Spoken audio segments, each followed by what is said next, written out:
Amen. Est-ce que quelqu'un m'a compris? Amen. Je ne suis pas bon. Parce que je parle bon beaucoup. Alors il faut me supporter. Si tu ne me supportes pas, c'est-à-dire tu n'appliques pas la loi de l'amour. Et tu as échoué. Jésus refuse qu'on l'appelle bon. Il dit toi, tu m'appelles bon pour me flatter ou bien pour m'honorer. Beaucoup de fois on a été flattés. Hein? Que vous êtes jolis, que vous me semblez beau. Les corbeaux et les renards. Heureusement vous connaissez ça. Mettre le corbeau sur un arbre perché et tenir à son bec. Un fromage. Les enfants ils se retrouvent. Mais qui était en bas? Le maître renard. Il était là. Oh bonjour monsieur le corbeau. Que vous êtes jolis. Et que vous me semblez beau. Sans mentir. Sans mentir. Allez-y les enfants. Qu'est-ce que le maître renard voulait? Il ne voulait pas. Les éloges là, c'était les éloges du trompeur. Il voulait quoi? Le fromage. Parce que quand le corbeau voulait ouvrir la bouche, oh, le fromage il tombe. Il dit, c'est tout ce que moi j'avais besoin. C'est du fromage. Bien aimé, j'ai dit à un autre monsieur, j'ai dit, frère, écoutez, moi je ne suis pas un chewing-gum. Que tu me mâches. Et quand tu n'as plus de cycle, tu me rejettes.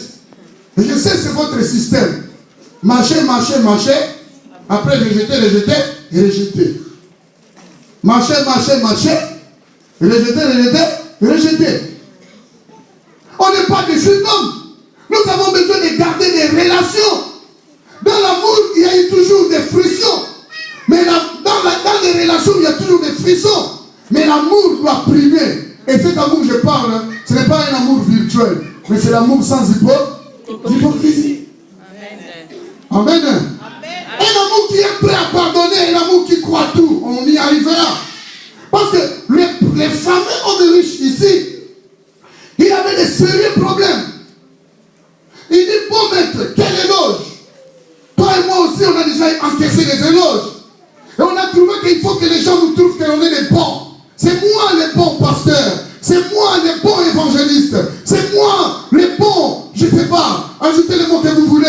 C'est moi le bon, c'est moi le bon. Jésus lui dit, pourquoi m'appelles-tu bon?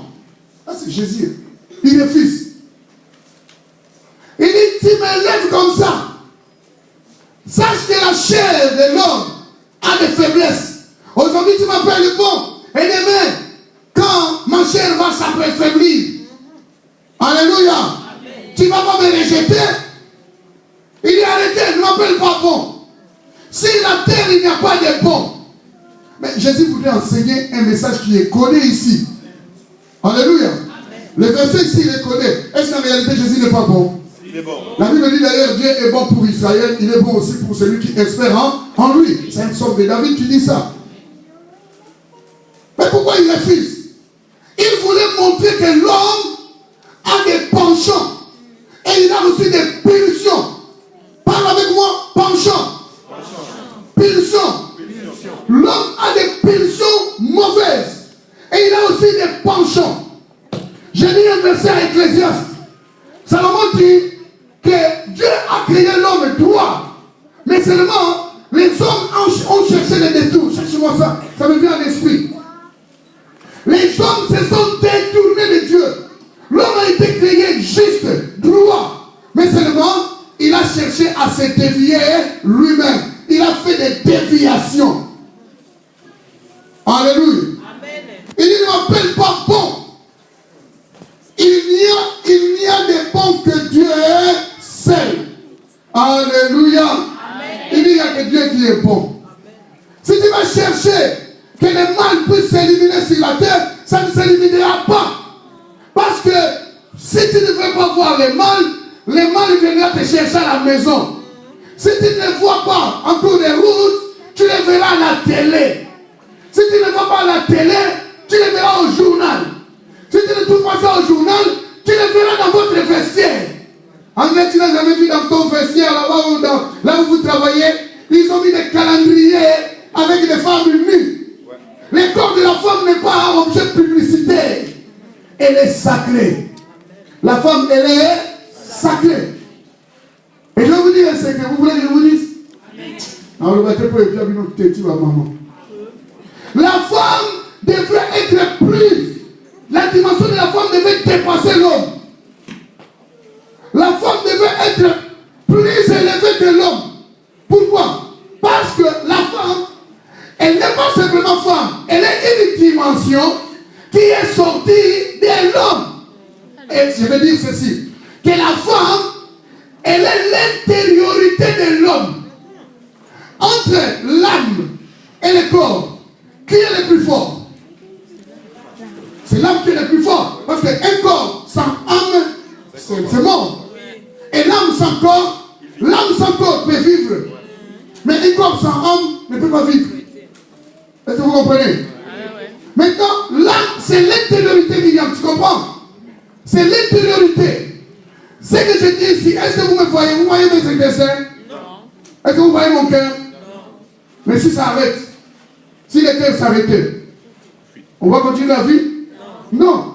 Ça veut dire, l'intériorité est plus forte que l'extériorité. En réalité, une femme bien construite, bien bâtie, spirituellement, elle peut dépasser son mari. Voilà pourquoi je vous livre un autre secret. Pourquoi les Nahash ou les serpents est parti détruire Ève? Pourquoi c'est Ève qui a commencé? Alléluia. Dans la vie d'aujourd'hui, dans la vie de la logique, tu ne peux pas aller prendre un gros crédit ou quelque chose sans l'accord de ton mari, dans la logique. Vrai ou faux? Ève était spirituelle. Mais pourquoi elle a pris elle a pris le courage? Parce qu'elle savait que elle aussi, au-dedans d'elle, elle avait une espèce d'énergie masculine. Comme nous sommes là, vous êtes là, les femmes. Vous avez des énergies des hommes aussi. Seulement, ces énergies-là sont cachées parce que quand vous êtes sortis dans le monde, vous êtes sortis femmes. Mais en vous, il y a des énergies des hommes. Voilà pourquoi, si une femme ne veut pas se soumettre dans son mariage, l'énergie des hommes commence à se manifester, directement la guerre commence parce que vous devenez homme et homme. Deux hommes à la maison. Vous comprenez? Alors comme c'est les énergies des mêmes groupes, ils vont se battre comme les globules. Vous allez vous battre. Alors il faut que la dimension homme qui est dans la femme puisse disparaître par la soumission, pour que la dimension féminine qui est femme puisse se gérer maintenant, parce que ton existence montre que tu es femme. Amen. Amen. Mais en vous, vous avez des énergies des hommes. Vous avez compris maintenant? Oui. Voilà pourquoi les serpents savaient, si Ève n'était pas tombée, elle pouvait devenir grande, dépasser même Adam. La première raison, le serpent m'a dit, je dois détruire toute cette influence que Dieu a créée dans la femme. Regardez-nous tous, on est des produits de la femme, n'est-ce pas? Qui nous a transformés. La femme, c'est comme une machine, c'est comme une usine. Excusez-moi le terme, mais c'est pour votre compréhension. Elle reçoit la semence de papa, elle va la travailler. Alléluia. L'embryon, vous savez, l'homme, elle est minéral. L'homme vient de l'énergie minérale. Vrai ou faux? Tu ne me crois pas, mais tu crois. Ben oui, parce que quand tu fais des bébés, tu donnes des sables ou bien des béton. C'est du minéral. C'est du minéral. On commence comme un tétard. Maman commence à transformer la semence. La femme comme la terre. La terre qui reçoit les ingouba, les arachides. Elle va transformer. Elle transforme la semence. Maman va transformer la semence, bien entendu, avec la grâce de Dieu. Amen. Mais qui a laissé la semence? La femme. Ou premier jour, deuxième jour, jusqu'à 9 mois, boum, on a un bébé. C'est pas miraculeux? Vous chantez ça, mais vous ne réalisez pas. Chantez et analysez. Vous chantez pas ça? Je vous ai expliqué. Amen.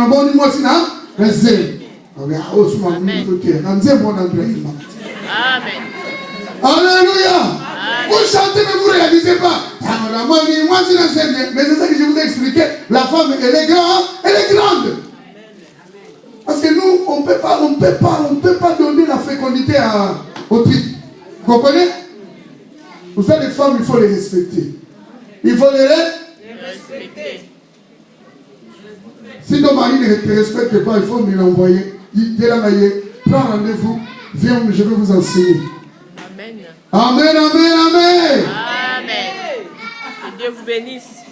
Amen. Amen. Jésus lui dit, pourquoi m'appelles-tu bon? Dieu est seul qui est bon. Il dit, tu connais les commandements. Tu ne commettras point d'adultère. Alléluia. Amen. Il dit, écoute, tu dois reconnaître qu'il existait 10 commandements.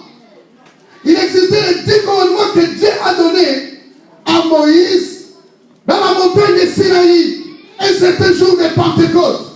Tu ne commettras point d'adultère. Je n'ai pas le temps pour commencer à vous détailler qu'est-ce que l'adultère, mais vous avez l'idée. Alléluia. Amen. La Bible dit, tu ne commettras pas. Je te le dis encore, tu ne tueras point. Aujourd'hui, les avortements provoqués sont autorisés. Même des chrétiens, soi-disant chrétiens, ils commettent des avortements. Ils croient qu'en tuant les bébés, ils n'ont pas commis l'homicide volontaire. Vous avez tué les sangs, vous serez passible au jugement. Les filles qui avortent, écoutez-moi, beaucoup des églises, les filles se comportent comme si c'était des vraies païennes.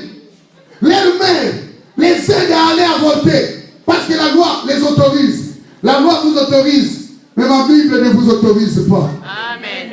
Vous pouvez me donner les amens? Amen. Maman, tu es chrétienne.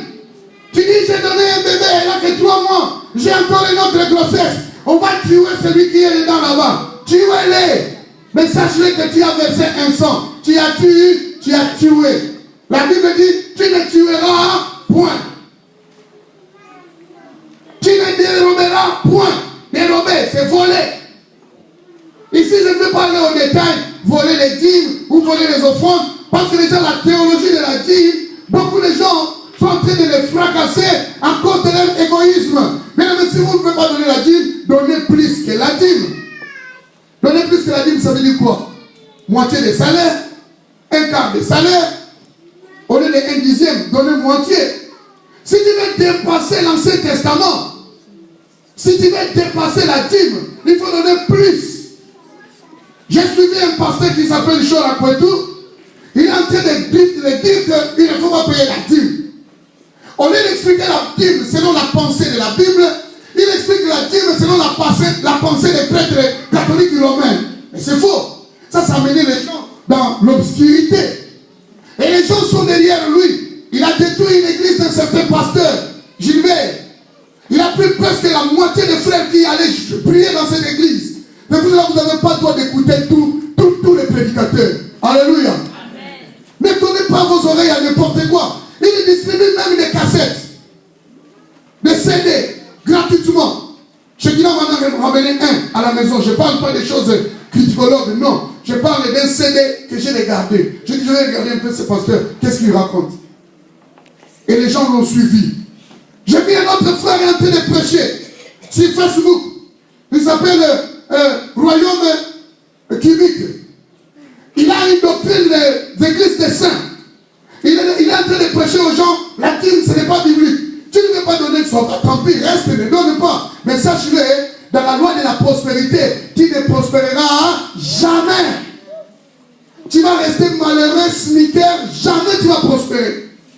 Tu vas t'acheter un vélo, mais pour devenir riche, comme le monsieur ici, tu n'arriveras pas. Lui déjà, il était riche, il a des problèmes. Et toi, tu n'es même pas riche. Cela veut dire, il y a beaucoup de gens qui prêchent l'évangile. Les autres, ils prêchent Jésus comme mercaderie. Jésus marchandise. Jésus marchandise. Jésus conteneur. C'est-à-dire, ils vendent le nom de Jésus pour se faire de l'argent. Il y a des gens aussi, ils ne vendent pas le nom de Jésus, mais ils veulent rendre les gens comme eux, comme lui. C'est-à-dire, ce que lui ne croit pas, il veut que tout le monde croit comme lui et ne donne rien. Je dis, il n'y a pas de problème. Vous voulez pas faire, tant mieux. Mais c'est lui qui juge tout. C'est lui qui jugera. Alléluia. Alléluia. Amen. Mais monsieur là, tu sais qu'est-ce